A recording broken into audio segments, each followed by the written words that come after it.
5 seconds. Start. Sir, the Honorable Minister read out the whole list of schemes which the government had been introducing, like the Rural Works Scheme, crash programs, 500,000 jobs scheme, and the whole plethora of schemes, but he has deliberately concealed the most important thing, namely, despite all these efforts by the government, unemployment has been continuously rising ever since the first 5-year plan.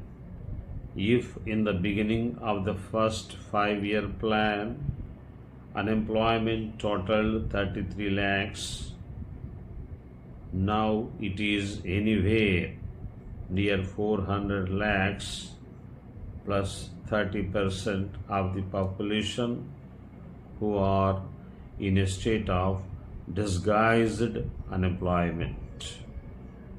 Unemployment problem is continuously getting aggravated despite all the crash programs, despite all the rural works programs that have been undertaken so far. I am tempted to say this because the Honorable Minister has deliberately used the details of the various schemes of the government only to conceal the main point that the government has utterly failed to solve the problem of unemployment. Whatever they have done has been a drop in the ocean, and the unemployment problem continues to be aggravated. You may be putting a few crores of rupees here and there in the name of solving unemployment problem, but in fact, whatever money you have put in the unemployment schemes has been frittered away by private hungry contractors and political workers of the ruling party at the local level. They have been misusing the funds rather than creating assets. I would like the Honorable Minister, for example, to tell the House, out of the total investments you have made for the crash programs, for the rural works programs, how much percentage of the total outlay has been spent on reproducible assets. Government will not be able to give the figures because, like the figures for unemployment, government refuses to collect figures regarding reproducible assets. How much of the total outlay for employment schemes has been spent on reproducible assets, creating employment of a permanent nature? In fact, a large proportion of the money has been spent on investments which create only temporary jobs, and the mandates that have been added to the total employment figures are only temporary in nature, even if they are real. Mr. Vice Chairman, sir, the Honorable Minister said that the proposal of the mover of this bill, namely, in case government is unable to provide employment, it is duty bound to pay unemployment allowance cannot be accepted.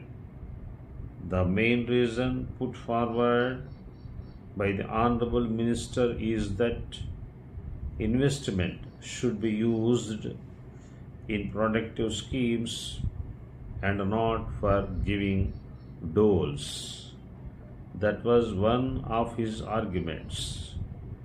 He said that because of the resource position, the government could not utilize their limited resources for unemployment allowance because the implications would be too large. Large amounts of money will be needed for such a scheme. He also said in his characteristic fashion that if unemployment allowance is given, it will add to the inflationary pressure. I fail to understand his logic because unemployment allowance can add to inflationary pressure only in a situation where such resources have been created by deficit financing, or in a situation where unemployment allowance is given without commensurate development activity. It is true that in a period of inflation, in a period of economic stagnation, as we are having today, any disbursement of money from deficit financing will add to inflation.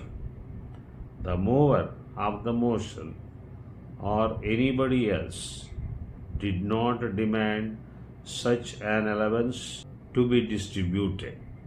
We demand that while the economic crisis should be solved by changing the economic policies of the government is duty bound to give unemployment allowance in case the government fails to provide gainful employment to the people, particularly the working people.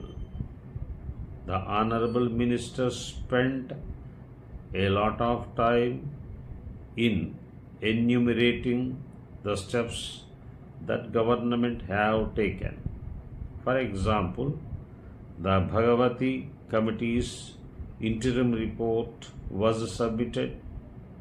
Earlier, an inter-ministerial group report was submitted, and the final report was submitted in May 1993. Then another inter-ministerial group was formed by the Planning Commission. They deliberated and submitted a report after a number of years. Interim reports, final reports, inter-ministerial groups reports, and reports gather, but no action. Why is that?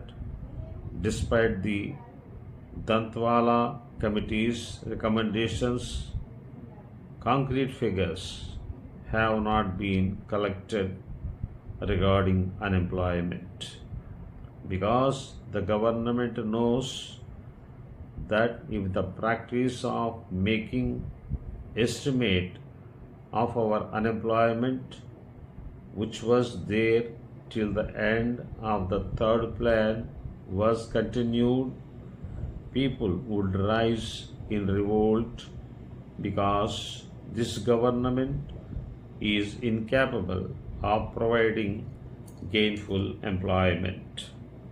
Plan after plan, year after year, the additional labor force coming to the labor market has been much larger than the additional employment generated by all the crash programs and special programs taken together. Let the minister have the courage to contradict me. Is the minister prepared to assert that the new jobs created every year are equal to or more than the additional labor force? He would not be able to say that. That's all.